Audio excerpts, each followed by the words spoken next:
ಮಿಥುನ ರಾಶಿಯವರ ಜೀವನವನ್ನು ಗಮನಿಸಿದರೆ ಅದು ಒಂದು ಮೌನ ಹೋರಾಟದಂತೆ ಕಾಣುತ್ತದೆ. ಹೊರಗೆ ನಗು, ಒಳಗೆ ನೋವು. ಹೊರಗೆ ಚಾತುರ್ಯ, ಒಳಗೆ ಅಶಾಂತಿ. ಹೊರಗೆ ಎಲ್ಲರಿಗೂ ಸಹಾಯ ಮಾಡುವ ಮನಸ್ಸು, ಆದರೆ ಒಳಗೆ ನನ್ನನ್ನು ಯಾರು ಅರ್ಥ ಮಾಡಿಕೊಳ್ಳುತ್ತಾರೆ ಎಂಬ ಪ್ರಶ್ನೆ ನಿರಂತರವಾಗಿ ಹೊತ್ತಿ ಉರಿಯುತ್ತಿರುತ್ತದೆ. ಇವರು ಜನ್ಮತಃ ಚುರುಕು ಬುದ್ಧಿಯವರು. ಮಾತಿನ ಚಾತುರ್ಯದಿಂದ ಯಾರನ್ನಾದರೂ ಸೆಳೆಯಬಲ್ಲವರು, ಪರಿಸ್ಥಿತಿಗೆ ತಕ್ಕಂತೆ ತಕ್ಷಣ ನಿರ್ಧಾರ ತೆಗೆದುಕೊಳ್ಳಬಲ್ಲವರು. ಆದರೆ ಅದೇ ಸಮಯದಲ್ಲಿ ತಮ್ಮ ಮನಸ್ಸಿನ ಭಾವನೆಗಳನ್ನು ಯಾರಿಗೂ ಸಂಪೂರ್ಣವಾಗಿ ಹೇಳಿಕೊಳ್ಳದವರು. ಇವರ ಜೀವನದಲ್ಲಿ ಬಹಳಷ್ಟು ಸಂದರ್ಭಗಳಲ್ಲಿ ಒಂದು ವಿಚಿತ್ರ ಸಂಗತಿ ನಡೆಯುತ್ತದೆ. ಇವರು ಎಲ್ಲರಿಗೂ ಬೆಳಕು ಕೊಡುವ ದೀಪದಂತೆ ಇರುತ್ತಾರೆ. ಆದರೆ ತಮ್ಮ ಜೀವನದಲ್ಲಿ ಅಂಧಕಾರವನ್ನು ಸಹಿಸಿಕೊಂಡೇ ಮುಂದುವರಿಯುತ್ತಾರೆ. ಮಿಥುನ ರಾಶಿಯವರು ಯಾರಾದರೂ ಕಷ್ಟದಲ್ಲಿದ್ದಾರೆ ಎಂದರೆ ತಮ್ಮ ಕೆಲಸವನ್ನೇ ಬಿಟ್ಟು ಸಹಾಯಕ್ಕೆ ಧಾವಿಸುತ್ತಾರೆ. ಸ್ನೇಹಿತರಿಗೆ, ಕುಟುಂಬಕ್ಕೆ, ಪರಿಚಯವಿಲ್ಲದವರಿಗೂ ಸಹ ಸಹಾಯ ಮಾಡುವ ಹೃದಯ ಇವರದು. ಆದರೆ ಅದೇ ಜನರು ಕೆಲಸ ಮುಗಿದ ನಂತರ ಇವರನ್ನು ಮರೆಯುತ್ತಾರೆ ಅಥವಾ ತಮ್ಮ ಸ್ವಾರ್ಥಕ್ಕಾಗಿ ಮತ್ತೆ ಮತ್ತೆ ಬಳಸಿಕೊಳ್ಳುತ್ತಾರೆ. ಇದರಿಂದ ಇವರ ಮನಸ್ಸಿನಲ್ಲಿ ನಿರಾಶೆ, ಒಂಟಿತನ ಮತ್ತು ನನ್ನ ಮೌಲ್ಯವೇ ಇಲ್ಲವೇ ಎಂಬ ಆಳವಾದ ಪ್ರಶ್ನೆಗಳು ಮೂಡುತ್ತವೆ. ಇವರು ಎಲ್ಲವನ್ನೂ ಸಹಿಸುತ್ತಾರೆ. ಅವಮಾನ, ನಿರ್ಲಕ್ಷ್ಯ, ದ್ರೋಹ, ಏಕೆಂದರೆ ಇವರ ಹೃದಯ ಮೃದುವಾಗಿದೆ. ಆದರೆ ಅದೇ ಮೃದುವಾದ ಹೃದಯವೇ ಇವರಿಗೆ ದೊಡ್ಡ ನೋವಿನ ಮೂಲವಾಗುತ್ತದೆ. ಜೀವನದಲ್ಲಿ ಹಣ ಬರುತ್ತದೆ, ಆದರೆ ಉಳಿಯುವುದಿಲ್ಲ. ಅವಕಾಶಗಳು ಬರುತ್ತವೆ, ಆದರೆ ಕೈತಪ್ಪುತ್ತವೆ. ಸಂಬಂಧಗಳು ಬರುತ್ತವೆ, ಆದರೆ ಸ್ಥಿರವಾಗುವುದಿಲ್ಲ. ಇದು ಮಿಥುನ ರಾಶಿಯವರ ಸಾಮಾನ್ಯ ಜೀವನ ಚಕ್ರ. ಜೀವನದ ಅರ್ಥವನ್ನು ಹುಡುಕುವವರು, ರಾಶಿಗಳ ರಹಸ್ಯಗಳನ್ನು ತಿಳಿಯಲು ಇಚ್ಛಿಸುವವರು ಮತ್ತು ಆಧ್ಯಾತ್ಮಿಕ ಬೆಳಕಿನಲ್ಲಿ ತಮ್ಮ ದಾರಿಯನ್ನು ಕಂಡುಕೊಳ್ಳಬೇಕೆಂದು ಬಯಸುವವರು ಒಂದು ಕ್ಷಣ ಜೀವನ ಜ್ಯೋತಿ ಕಡೆ ಗಮನ ಹರಿಸಿದರೆ ಸಾಕು. ಅಲ್ಲಿ ಸಿಗುವ ಜ್ಞಾನ ನಿಮ್ಮೊಳಗಿನ ಅನುಮಾನಗಳನ್ನು ನಿಧಾನವಾಗಿ ನಿವಾರಿಸಿ ನಿಮ್ಮ ಜೀವನಕ್ಕೆ ಹೊಸ ದಿಕ್ಕನ್ನು ನೀಡುತ್ತದೆ. ಆ ಬೆಳಕನ್ನು ಅನುಭವಿಸಲು, ಆ ಜ್ಞಾನ ನಿಮ್ಮ ದಿನನಿತ್ಯದ ಭಾಗವಾಗಲು ಜೀವನ ಜ್ಯೋತಿ ಚಾನೆಲ್ ನಿಮ್ಮೊಂದಿಗೆ ಇರಲೇಬೇಕು. ಆದರೂ ಒಂದು ಆಂತರಿಕ ಸತ್ಯ ಇದೆ. ಇವರು ದೇವರ ವಿಶೇಷ ಕೃಪೆಗೆ ಪಾತ್ರರಾದವರು. ಇವರ ಜೀವನದಲ್ಲಿ ಕಷ್ಟಗಳು ಹೆಚ್ಚಾಗಿರುವುದು ಇವರನ್ನು ಒಡೆಯಲು ಅಲ್ಲ, ಇವರನ್ನು ಬಲಪಡಿಸಲು. ಇವರು ಅನುಭವಿಸುವ ಪ್ರತಿಯೊಂದು ನೋವು ಇವರ ಭವಿಷ್ಯದ ಶಕ್ತಿಯಾಗಿ ರೂಪುಗೊಳ್ಳುತ್ತದೆ. ವಿಶೇಷವಾಗಿ ಶಿವನ ಕೃಪೆ, ವಿಷ್ಣುವಿನ ಕೃಪೆ, ಗಣೇಶನ ಆಶೀರ್ವಾದ ಇವರ ಮೇಲೆ ನಿಧಾನವಾಗಿ ಬೆಳಗುತ್ತಿರುತ್ತದೆ. ಆದರೆ ಅದನ್ನು ಅರಿತುಕೊಳ್ಳಲು ಇವರಿಗೆ ಸಮಯ ಬೇಕಾಗುತ್ತದೆ. ಇಂತಹ ಆಳವಾದ ಜೀವನ ಸತ್ಯಗಳನ್ನು ಅರಿತುಕೊಳ್ಳುವ ಪ್ರಯಾಣದಲ್ಲಿ ಜೀವನ ಜ್ಯೋತಿ ಎಂಬ ಬೆಳಕು ಅನಿವಾರ್ಯವಾಗಿ ನಿಮ್ಮ ದಾರಿಯಲ್ಲಿ ಕಾಣಿಸುತ್ತದೆ. ಅದು ಕೇವಲ ಒಂದು ಹೆಸರು ಅಲ್ಲ, ಅದು ನಿಮ್ಮೊಳಗಿನ ಅಂಧಕಾರವನ್ನು ದೂರ ಮಾಡುವ ಒಂದು ಆಧ್ಯಾತ್ಮಿಕ ದೀಪದಂತೆ ನಿಮ್ಮ ಮನಸ್ಸಿನಲ್ಲಿ ಜಾಗೃತಿಯನ್ನು ಉಂಟುಮಾಡುತ್ತದೆ. ಆ ಬೆಳಕಿನ ಕಡೆ ಒಮ್ಮೆ ತಿರುಗಿ ನೋಡಿದರೆ ನಿಮ್ಮ ಜೀವನದ ಹಲವಾರು ಉತ್ತರಗಳು ನಿಮ್ಮೊಳಗೆ ಉದಯವಾಗುತ್ತವೆ.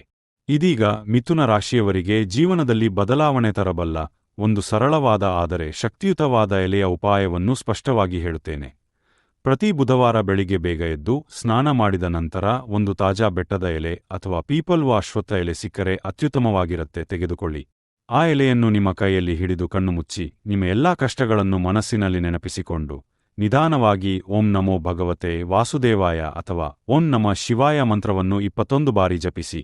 ನಂತರ ಆ ಎಲೆಯನ್ನು ಒಂದು ಹರಿಯುವ ನೀರಿಗೆ ಬಿಡಿ ಅಥವಾ ದೇವರ ಮರದ ಕೆಳಗೆ ಇಡಿ. ಇದು ಮಾಡುವಾಗ ನನ್ನ ಎಲ್ಲಾ ದುಃಖಗಳು ದೂರವಾಗಲಿ, ನನ್ನ ಜೀವನದಲ್ಲಿ ಸ್ಪಷ್ಟ ದಾರಿ ದೊರಕಲಿ ಎಂದು ಮನಸ್ಸಿನಲ್ಲಿ ಹೇಳಿಕೊಳ್ಳಿ. ಈ ಉಪಾಯ ಸರಳವಾದುದಾದರೂ ಅದರ ಪರಿಣಾಮ ಆಳವಾಗಿದೆ. ಇದು ನಿಮ್ಮ ಮನಸ್ಸಿನ ಭಾರವನ್ನು ಕಡಿಮೆ ಮಾಡುತ್ತದೆ, ನಿಮ್ಮ ಅದೃಷ್ಟವನ್ನು ನಿಧಾನವಾಗಿ ಜಾಗೃತಗೊಳಿಸುತ್ತದೆ ಮತ್ತು ನಿಮ್ಮ ಜೀವನದಲ್ಲಿ ಸಕಾರಾತ್ಮಕ ಬದಲಾವಣೆಗಳನ್ನು ತರಲು ಪ್ರಾರಂಭಿಸುತ್ತದೆ. ಮಿಥುನ ರಾಶಿಯವರೇ, ನೀವು ಅನುಭವಿಸುತ್ತಿರುವ ಕಷ್ಟಗಳು ನಿಮ್ಮ ಅಂತಿಮ ಗಮ್ಯಸ್ಥಾನವಲ್ಲ, ಅದು ನಿಮ್ಮ ಪರಿವರ್ತನೆಯ ಪ್ರಾರಂಭ ಮಾತ್ರ. ನೀವು ಸಹಾಯ ಮಾಡಿದ ಪ್ರತಿಯೊಂದು ವ್ಯಕ್ತಿಯ ಆಶೀರ್ವಾದ ನಿಮ್ಮತ್ತ ಮರಳಿ ಬರುತ್ತದೆ. ಇಂದಿನ ನಿಮ್ಮ ಮೌನ ಕಣ್ಣೀರು ನಾಳೆಯ ನಿಮ್ಮ ವಿಜಯದ ನಗು ಆಗುತ್ತದೆ. ನಿಮ್ಮೊಳಗಿನ ಶಕ್ತಿಯನ್ನು ಅರಿತುಕೊಳ್ಳಿ, ಏಕೆಂದರೆ ನಿಮ್ಮ ಜೀವನ ಇನ್ನೂ ತನ್ನ ಅತ್ಯುತ್ತಮ ಅಧ್ಯಾಯವನ್ನು ಆರಂಭಿಸಬೇಕಿದೆ. ಮಿಥುನ ರಾಶಿಯವರ ಜೀವನದಲ್ಲಿ ಕಾಣುವ ಅಡಚಣೆಗಳು, ಮನಸ್ಸಿನ ಅಶಾಂತಿ, ಹಣ ಉಳಿಯದಿರುವುದು, ಜನರಿಂದ ಆಗುವ ನಿರ್ಲಕ್ಷ್ಯ ಇವೆಲ್ಲವೂ ಕೆಲವೊಮ್ಮೆ ನಕಾರಾತ್ಮಕ ಶಕ್ತಿಯ ಪರಿಣಾಮವಾಗಿರುತ್ತದೆ. ಅದನ್ನು ನಿವಾರಿಸಲು ಸರಳವಾದರೂ ಶಕ್ತಿಯುತವಾದ ಒಂದು ಉಪ್ಪಿನ ಉಪಾಯವನ್ನು ನಿಮಗೆ ಸ್ಪಷ್ಟವಾಗಿ ಹೇಳುತ್ತೇನೆ. ಮೊದಲು ಇದರ ಅರ್ಥವನ್ನು ಅರಿತುಕೊಳ್ಳಿ. ಉಪ್ಪು ಶುದ್ಧಿಯ ಸಂಕೇತ. ಇದು ನಮ್ಮ ಸುತ್ತಲಿನ ಮತ್ತು ನಮ್ಮೊಳಗಿನ ಕೆಟ್ಟ ಶಕ್ತಿಗಳನ್ನು ಹೀರಿಕೊಳ್ಳುವ ಸಾಮರ್ಥ್ಯ ಹೊಂದಿದೆ. ಅದಕ್ಕಾಗಿಯೇ ಈ ಉಪಾಯ ತುಂಬಾ ಪರಿಣಾಮಕಾರಿ. ಉಪ್ಪಿನ ಶಕ್ತಿಯುತ ಉಪಾಯ. ಪ್ರತಿ ಶನಿವಾರ ಅಥವಾ ಬುಧವಾರ ರಾತ್ರಿ ನೀವು ಮಲಗುವ ಮೊದಲು ಒಂದು ಸಣ್ಣ ಗಾಜಿನ ಬಟ್ಟಲಿನಲ್ಲಿ ಸ್ವಲ್ಪ ಉಪ್ಪನ್ನು ಹಾಕಿ ನಿಮ್ಮ ಹಾಸಿಗೆಯ ಕೆಳಗೆ ಅಥವಾ ತಲೆಯ ಹತ್ತಿರ ಇಡಿ. ಇದನ್ನು ಇಡುವಾಗ ಕಣ್ಣು ಮುಚ್ಚಿ ನಿಮ್ಮ ಎಲ್ಲಾ ಕಷ್ಟಗಳು, ಹಣದ ತೊಂದರೆ, ಮನಸ್ಸಿನ ನೋವು, ಜನರಿಂದ ಆಗುವ ಅನ್ಯಾಯ ಇವೆಲ್ಲವೂ ಈ ಉಪ್ಪಿನೊಳಗೆ ಹೀರಿಕೊಳ್ಳುತ್ತಿವೆ ಎಂದು ಮನಸ್ಸಿನಲ್ಲಿ ಕಲ್ಪನೆ ಮಾಡಿಕೊಳ್ಳಿ. ಮುಂದಿನ ದಿನ ಬೆಳಿಗ್ಗೆ ಆ ಉಪ್ಪನ್ನು ತೆಗೆದುಕೊಂಡು ಮನೆಯ ಹೊರಗೆ ಹೋಗಿ ಅದನ್ನು ಹರಿದುಬಿಡಿ ಅಥವಾ ನೀರಿಗೆ ಹಾಕಿ ಬಿಡಬಹುದು. ಆದರೆ ಒಂದು ಮುಖ್ಯ ವಿಷಯ, ಆ ಉಪ್ಪನ್ನು ಮತ್ತೆ ಮನೆಯೊಳಗೆ ತರುವುದಿಲ್ಲ. ಇದರ ಜೊತೆಗೆ ಇನ್ನೊಂದು ಸಣ್ಣ ಕ್ರಮ. ಪ್ರತಿ ಭಾನುವಾರ ಅಥವಾ ಮಂಗಳವಾರ ಸ್ನಾನ ಮಾಡುವ ನೀರಿಗೆ ಒಂದು ಚಿಟಿಕೆ ಉಪ್ಪನ್ನು ಸೇರಿಸಿ ಸ್ನಾನ ಮಾಡಿ. ಇದು ನಿಮ್ಮ ದೇಹದ ಮೇಲಿರುವ ನಕಾರಾತ್ಮಕ ಶಕ್ತಿಯನ್ನು ಶುದ್ಧಗೊಳಿಸುತ್ತದೆ. ಈ ಉಪಾಯ ಮಾಡುವಾಗ ಓಂ ನಮಃ ಶಿವಾಯ ಅಥವಾ ಓಂ ಶ್ರೀ ಗಣೇಶಾಯ ನಮಃ ಎಂದು ಕನಿಷ್ಠ 11 ಬಾರಿ ಜಪಿಸಿ. ಇದರಿಂದ ಉಪಾಯದ ಶಕ್ತಿ ಇನ್ನಷ್ಟು ಹೆಚ್ಚುತ್ತದೆ. ಈ ಉಪಾಯವನ್ನು ಕನಿಷ್ಠ 7 ದಿನ ಅಥವಾ 21 ದಿನ ನಿರಂತರವಾಗಿ ಮಾಡಿದರೆ ನೀವು ನಿಮ್ಮ ಜೀವನದಲ್ಲಿ ಬದಲಾವಣೆ ಅನುಭವಿಸುತ್ತೀರಿ.